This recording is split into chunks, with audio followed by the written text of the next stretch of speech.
मेरे साथ सभी लोग बोलिए भारत माता की। अरे भाई 50 साल हुए, जरा जोर से बोलिए।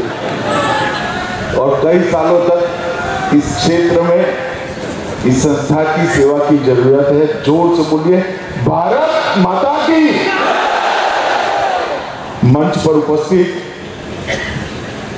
पूज्य स्वामी गौतमानंद जी महाराज, मोदी जी की कैबिनेट में मेरे साथी, मेरे मित्र, भारत के न्याय और विधि मंत्री श्रीमान किरण रिजिजू जी, अरुणाचल के ऊर्जावान, युवा और लोकप्रिय मुख्यमंत्री भाई प्रेमा खांडू जी, हमारे उप मुख्यमंत्री महोदय, हमारे शिक्षा मंत्री महोदय, अरुणाचल के गृह मंत्री महोदय, हमारे सांसद और अरुणाचल भाजपा के नेता श्री तापिर गांव जी, यहाँ पर उपस्थित अन्य मंत्रीगण, शिक्षा आयुक्त अरुणाचल प्रदेश, आज जिनके निमंत्रण पर मैं यहाँ आया हूँ, स्वामी अच्युतानंद जी, स्वामी सर्वज्ञानंद जी, और आज इस समारोह में उपस्थित सभी सन्यासी गण को मैं प्रणाम करता हूं और उपस्थित भाइयों बहनों, आप सभी को जय हिंद कहकर मेरी बात की शुरुआत करता हूं। मैं जब भी अरुणाचल आता हूं तो हमेशा कोई सामने मिलता है और हाथ जोड़कर नमस्ते की जगह जय हिंद कहता है तो शरीर के रोंगटे खड़े हो जाते हैं। पूरे देश भर में इतनी राष्ट्रभक्ति और इतनी जागरूकता शायद मेरे अरुणाचल में ही है और कहीं पर नहीं। मित्रों, आज एक बहुत पवित्र अवसर पर मैं यहाँ पर आया। 50 साल से यहाँ पर एक संस्था के अंतर्गत अनेक सन्यासियों ने इस क्षेत्र के अनेक बच्चों के जीवन को मंदिर बनाने का काम किया। मेरे गांव में एक सन्यासी रहा करते थे। मैं बचपन में राम जी मंदिर था, वहां जाता था। वो हम बच्चों के सामने कुछ उपदेश दिया करते थे। वो हमेशा कहते थे मंदिर बनाना बहुत बड़ी बात है, बहुत पुण्य का काम है। स्कूल बनाना इससे भी बड़ा पुण्य का काम है, मगर एक व्यक्ति को अच्छा इंसान बनाना इससे बड़ी पुण्य की बात कोई हो नहीं। और 50 साल तक रामकृष्ण मठ ने एक काम जहां पर कोई आ नहीं सकता, सोच नहीं सकता, उस जगह पर रहकर सातत्यपूर्ण तरीके से बिना थके, बिना हारे, अक्षय ऊर्जा कहां से मिलती है मैं समझ नहीं पाता। अक्षय ऊर्जा का स्रोत शायद परमहंस रामकृष्ण से प्राप्त करते हैं या चेतना के स्रोत, पूरे देश के लिए चेतना के स्रोत स्वामी विवेकानंद के उपदेशों से प्राप्त करते हैं। मगर अक्षय ऊर्जा के साथ 50 साल तक अक्षुण्ण रूप से इस सेवा के भाव को चालू रखने के लिए मैं रामकृष्ण मिशन के सभी सन्यासियों को करबद्ध प्रणाम कर मेरा धन्यवाद करना चाहता हूं।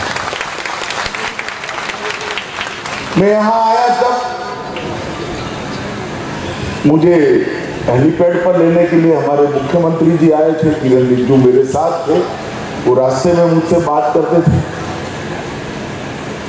अरुणाचल एक दृष्टि से देखिए तो 7 अर्थ में नॉर्थ ईस्ट है। नॉर्थ ईस्ट में भी नॉर्थ ईस्ट अरुणाचल, और समग्र नॉर्थ ईस्ट के अंदर कई प्रकार की समस्याओं को हमने सालों तक झेला है। अब धीरे धीरे समस्या का निरसन भी हो रहा है, निवारण भी हो रहा है। परंतु अरुणाचल कभी भी इस समस्याओं से घिरी हुई नहीं देखा। अरुणाचल की समस्याओं को हमने कभी भी वो समस्याओं के कारण संताप में नहीं देखा है। इसका कारण 50-55 साल से रामकृष्ण मठ का यहाँ सेवा का यज्ञ जो चल रहा है। मेरे राज्य में भी रामकृष्ण मिशन की गतिविधियां देश के हर क्षेत्र के अंदर, दूरदराज पहाड़ी इलाकों में है, आदिवासी क्षेत्रों में है, हर जगह जहां जहां रामकृष्ण मिशन ने काम किया, अपना मिशन लेकर पहुंचे। उन्होंने सबसे बड़ा काम किया, स्थानीय संस्कृति, स्थानीय सभ्यता, स्थानीय संगीत, स्थानीय भाषा और स्वधर्म को बचाने का काम किया और उसको अक्षुण्ण रखने का काम किया। और पूरा अरुणाचल आज राष्ट्र की मुख्य धारा में अपनी संस्कृति को संजोए हुए, अपने संगीत को संजोए हुए, अपनी भाषा को भी बचाए हुए और स्वधर्म के मार्ग पर चल रहा है। उसका मुख्य कारण 55 साल से रामकृष्ण मठ के सन्यासियों ने यहाँ जो तपस्या करी है वो है। आज मैं यहाँ आया हूँ तब लोथा खुनबाओ को और डांगवांग को भी प्रणाम कर कर मेरी बात की शुरुआत करना चाहता हूँ। और उन्हीं के नाम पर एक क्षेत्र को नरोत्तम नगर से हम जानते हैं। मित्रों, अरुणाचल एक ऐसा प्रदेश है जिसने कई संकट झेले, परंतु भारत के साथ अपना आत्मीय रिश्ता हमेशा के लिए बनाए रखा है। और इसलिए जब जब भी अरुणाचल आते हैं, यहाँ से ऊर्जा और देशभक्ति के संस्कार लेकर ही वापिस जाते हैं। मैं अरुणाचल की जनता को बहुत बहुत धन्यवाद देना चाहता हूँ, बहुत बहुत अरुणाचल की जनता को प्रणाम करना चाहता हूँ। रामकृष्ण मिशन एक परमहंस की स्मृति में एक सन्यासी ने दी हुई सबसे बड़ी गुरु दक्षिणा है। भारत में गुरु दक्षिणा की परंपरा बहुत चीर पुरातन, मगर किसी भी शिष्य ने अपने गुरु को इतनी बड़ी गुरु दक्षिणा नहीं दी होगी जो स्वामी विवेकानंद ने रामकृष्ण मिशन की स्थापना कर परमहंस रामकृष्ण दी। गुरु के संदेश को कोई चकाचौंध के बगैर त्याग, समर्पण, बलिदान और संन्यास भाव से पूरे देश भर के अंदर, पूरी दुनिया के अंदर पहुंचाना और सेवा और समर्पण को ही अपना धर्म समझकर आगे बढ़ना, ये शायद विवेकानंद जी के बगैर कोई नहीं। और इसीलिए अपनी मुक्ति तथा विश्व कल्याण के लिए इस सूत्र को लेकर रामकृष्ण मिशन आगे बढ़ा है। तो रामकृष्ण मिशन 125 साल लगभग होने के समय पर, जहां भारत की भूमि पर सबसे पहला सूर्य का किरण पड़ता है, वो हमारे अरुणाचल में इतने दूर सुदूर क्षेत्र के अंदर शिक्षा का, व्यक्ति निर्माण का, राष्ट्र भक्ति का और संस्कृति और सद्धर्म के बचाव का काम लेकर इतने सालों से काम कर रहे हैं। यहाँ बहुत सारे पूर्व विद्यार्थी, अनेक लोगों ने देश के निर्माण में बड़ा योगदान दिया है, मगर उनको छोटे से बच्चे से अच्छा नागरिक बनाने की यात्रा ये रामकृष्ण मिशन के इस मठ के कारण, रामकृष्ण मिशन के ये मिशन के कारण आज हुई। रामकृष्ण मिशन से हमारे देश के यशस्वी प्रधानमंत्री मोदी जी का भी काफी जुड़ाव है। मैं इसमें जाना नहीं चाहता, परंतु मैं इतना ही कहना चाहता हूं कि अनेक रोगियों की सारवार करते करते, अनेक विद्यार्थियों के जीवन को गढ़ते गढ़ते, अनेक प्रकार की कुरीतियों से समाज को बचाते बचाते और समाज की आंतरिक चेतना जो हमारी संस्कृति होती है, इस पर की कितने प्रकार के आक्रमण को रोकते रोकते आज रामकृष्ण मिशन ने एक पुण्य का बहुत बड़ा लोक अर्जित किया है और पूरा देश ये पुण्य के लोक को प्रणाम करता है। और आज मैं भी यहाँ पर एक चिट्ठी मुझे लिखी थी अच्युतानंद जी ने। मैंने तुरंत ही पेमा खांडू को फोन कर दिया था कि मैं आऊंगा। मैं यहाँ जो संतगण बैठे हुए हैं, सन्यासी बैठे हैं, मैं आप लोगों की तरह सब कुछ छोड़कर यहाँ आ तो नहीं सकता हूँ, मगर सब कुछ छोड़कर आप यहाँ काम कर रहे हैं, इसको प्रणाम कर कर, इसको अनुमोदन कर कर जरूर मैं आपको यहाँ पर आकर मिल तो सकता हूँ, इसलिए आज मैं यहाँ पर उपस्थित। मित्रों, अरुणाचल जैसा मैंने कहा नॉर्थ ईस्ट में भी नॉर्थ ईस्ट है, और मोदी जी ने 2014 से हमारे उत्तर पूर्व को अनेक समस्याओं से ग्रस्त नॉर्थ ईस्ट को बदलने का शुरुआत किया। मैं मेरे जीवन में नॉर्थ ईस्ट में पहली बार विद्यार्थी परिषद के कार्यक्रम में आया था। किसी के घर पर ठहराया गया, मुझे घर के अंदर संवाद चालू हुआ तो कहां से आ रहे हैं आप? मैंने बोला गुजरात से आ रहा हूं। कि अच्छा, भारत से आ रहे हैं? मेरे मन में एक बहुत बड़ा आघात हुआ। नॉर्थ ईस्ट का परिवार मुझे पूछता है कि आप भारत से आ रहे हैं। आज 2014 से 2022 की ये यात्रा में 8 साल में मोदी जी ने दिल्ली और नॉर्थ ईस्ट के बीच में जो अंतर था उसको समाप्त कर दिया। पूरा देश नॉर्थ ईस्ट को अपने राज्य जितना ही प्यार करता है, और नॉर्थ ईस्ट भी गौरव के साथ आज कह रहा है, हाँ हम महान भारत का हिस्सा है, हम भारत। 8 साल के कम अंतराल के अंदर एक परिवर्तन लाना वो वैसे ही नहीं हो। आजादी के 75 साल का ये वर्ष अमृत महोत्सव मना रहे हैं।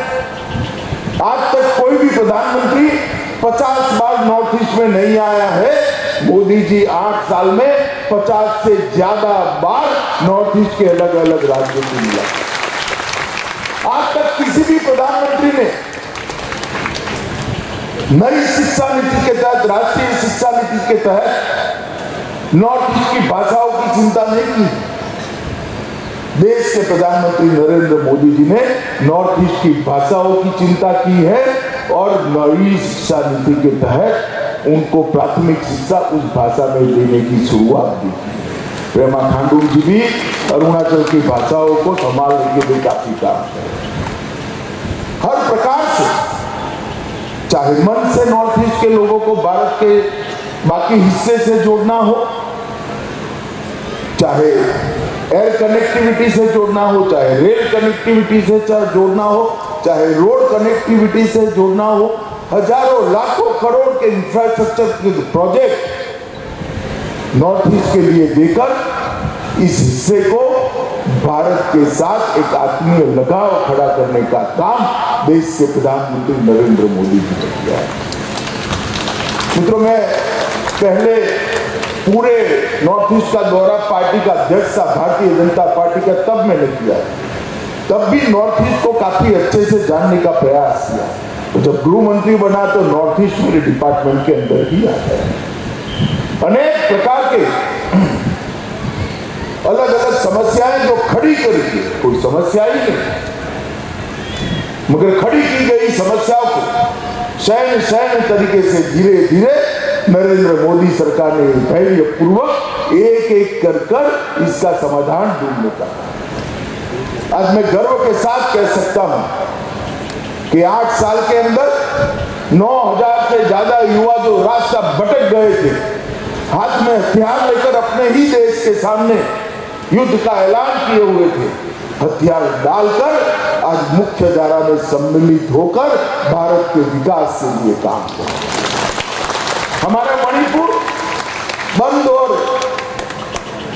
और ब्लॉकेड के कारण 365 में से 200 दिन गतिविधियां बंद रहती थी। वहां पर आज 5 साल हमारी सरकार को हो गए, छठा साल चल रहा है। 6 साल में ना एक भी बंद हुआ है, ना ब्लॉकेड। बोडोलैंड की समस्या को इतने सालों के बाद सरलता से सुलझाने का काम देश के प्रधानमंत्री नरेंद्र मोदी जी ने। त्रिपुरा के हथियारी ग्रुपों को हथियार डलवाने का काम नरेंद्र मोदी जी की सरकार ने, ब्रू शरणार्थियों की समस्या को स्थायी समाधान देने का काम नरेंद्र मोदी जी की सरकार ने, कार्बी जिलों का शांतिपूर्ण समाधान अभी अभी गृह मंत्रालय में मेरी उपस्थिति में इसका समाधान ढूंढ दिया। सालों से मेघालय और अरुणाचल की, अब मेघालय और असम की सीमाओं के बीच में जो समस्या थी उसका भी 60% से ज्यादा डिस्प्यूट एरिया को आज शांति के साथ सुलझा दिया गया। और मुझे आशा है अरुणाचल और असम की सीमाओं की समस्या भी 2023 के पहले इसका भी हमेशा के लिए हम समाधान, पूरे उत्तर पूर्व को, पूरे नॉर्थ ईस्ट को विवादों से मुक्त बनाने का काम देश के नेता नरेंद्र मोदी जी ने किया। भारत सरकार के गृह मंत्रालय ने 3 हिस्सों में नॉर्थ ईस्ट के विकास का एजेंडा तय किया। 75 साल से जब तक मोदी जी की सरकार आई तब तक स्ट्रक्चर तरीके से पूरे नॉर्थ ईस्ट के विकास का खाका किसी ने नहीं, हमने खींचा है। सबसे पहला हमारा उद्देश्य है बोलियां, भाषाएं, नृत्य, संगीत और खान पान की परंपरा को न केवल बचाना, उसको समृद्ध कर पूरे देश भर में उसको गौरव दिलाने का काम ये भारतीय जनता पार्टी की नरेंद्र मोदी। दूसरा काम, सारे विवादों को समाप्त कर नॉर्थ ईस्ट के युवाओं को एक ऐसा प्लेटफॉर्म देना जिस प्लेटफॉर्म पर, जिस मंच पर खड़ा रहकर विश्व के युवाओं के साथ मेरे नॉर्थ ईस्ट का युवा स्पर्धा करेगा। इस प्रकार का विवाद मुक्त, शांति युक्त, उग्रवाद मुक्त, हथियार मुक्त नॉर्थ ईस्ट की रचना करना ये हमारा लक्ष्य। और तीसरा हमारा लक्ष्य है कि उत्तर पूर्व के सभी राज्यों को, 8 राज्यों को देश के सबसे विकसित राज्यों की सूची में सबसे ऊपर ले जाने का लक्ष्य रखकर आगे ये तीनों काम, ये तीनों पहलू पर भारत सरकार का गृह मंत्रालय विचार कर रहा है। मित्रों, मोदी जी ने आजादी के 75वें साल में नई शिक्षा नीति, हमारी राष्ट्रीय शिक्षा नीति को घोषित किया। भारतीय जीवन मूल्यों के आधार पर शिक्षा पद्धति कैसी है, भारतीय जीवन मूल्यों का गौरव गान करने वाली शिक्षा नीति कैसी है, इसके साथ इनोवेशन और साइंटिफिक अप्रोच वाली शिक्षा नीति कैसी हो, कोडिंग और आर्टिफिशियल इंटेलिजेंस से युक्त शिक्षा नीति कैसी हो, इसका संपूर्ण खाका आज देश के सामने रख दिया गया है। और मित्रों, विवेकानंद जी ने एक वाक्य कहा था, शिक्षा मनुष्य में पहले से विद्यमान उत्कृष्ट तक की अभिव्यक्ति का रास्ता है। ईश्वर ने हमारे अंदर अनेक प्रकार की शक्तियां रखी हुई, वो शक्तियों को बाहर लाना, इस शक्तियों को एक रास्ता दिखाना और वो शक्तियों को बाहर लाकर मनुष्य को उत्कृष्ट जगह पे पहुंचाना, वो शिक्षा का उद्देश्य हो। और मैं धड़ल्ले से, विश्वास से कह सकता हूं, नरेंद्र मोदी जी जो शिक्षा नीति लाए हैं वो विवेकानंद जी के बताए हुए शिक्षा की व्याख्या के अनुरूप शिक्षा नीति। विवेकानंद जी ने कहा था, शिक्षा आम जन को, शिक्षा व्यक्ति को जीवन के संघर्ष के लिए समर्थवान नहीं बनाती है तो वो शिक्षा नहीं है। शिक्षा अगर चरित्र निर्माण नहीं करती है तो वो शिक्षा नहीं। परोपकार का भाव अगर शिक्षा के बाद नहीं आता है तो वो शिक्षा नहीं। सिंह जैसा साहस शिक्षित व्यक्ति में निर्मित नहीं होता है तो वो शिक्षा नहीं है। और ऐसी शिक्षा जो इन चारों चीजों को नहीं करती है वो शिक्षित कहलाने के योग्य नहीं। शिक्षा मनुष्य को अपने पैरों पर खड़ा होने के लायक बनाए, उसी का नाम शिक्षा है। और एक नई शिक्षा नीति जो हमारी आई है 2020 की, मैं आप सभी को आश्वस्त करना चाहता हूँ, इसका अगर आप तय से अभ्यास करेंगे तो ये नई शिक्षा नीति विवेकानंद की बताई हुई सभी व्याख्याओं की पूर्तता के लिए हम काम कर सकते हैं। 21वीं सदी ज्ञान की सदी है। भारत के युवाओं को 21वीं सदी के विश्व के अनुरूप बनाना, विश्व के युवाओं की स्पर्धा में भारत का युवा उन्नत मस्तक के साथ खड़ा रहे, इनसे स्पर्धा करे और विजयी होकर आए, इस प्रकार के युवा बनाना इस शिक्षा नीति का हमारा उद्देश्य है। मित्रों, आज थोड़ा देरी से आने के लिए मैं क्षमा प्रार्थी हूँ। मौसम भी ठीक नहीं था, थोड़ा देर घर से चलने में भी 20 मिनट का देरी हो गया, परंतु आज इतने दूर दिल्ली से, मेरे गुरु प्रदेश से तो हजारों किलोमीटर दूर, यहाँ पर घने जंगलों के अंदर इस खूबसूरत वादियों के बीच में यहाँ बैठकर तपस्या कर रहे सभी संतों को मिलकर और एक 50 साल से व्यक्ति निर्माण में जुटी हुई संस्था के कार्यक्रम में हिस्सा लेकर मैं अपने आप को गौरवान्वित महसूस करता हूँ और बहुत बहुत हर्ष और आनंद का भी अनुभव करता हूँ। अंत में मैं इतना ही कहना चाहता हूँ, रामकृष्ण मिशन के उपाध्यक्ष महोदय गौतमानंद जी यहाँ पर बैठे हैं, चाहे भारत सरकार हो चाहे अरुणाचल सरकार हो, दोनों की ओर से मैं इतना कहना चाहता हूँ, आप जो काम कर रहे हैं वो देश का ही काम है, समाज का ही काम है, दुनिया का ही काम है।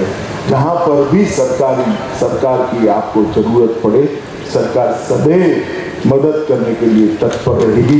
इतनी बात कर मेरी वाणी को विराम देता हूँ। वंदे मातरम।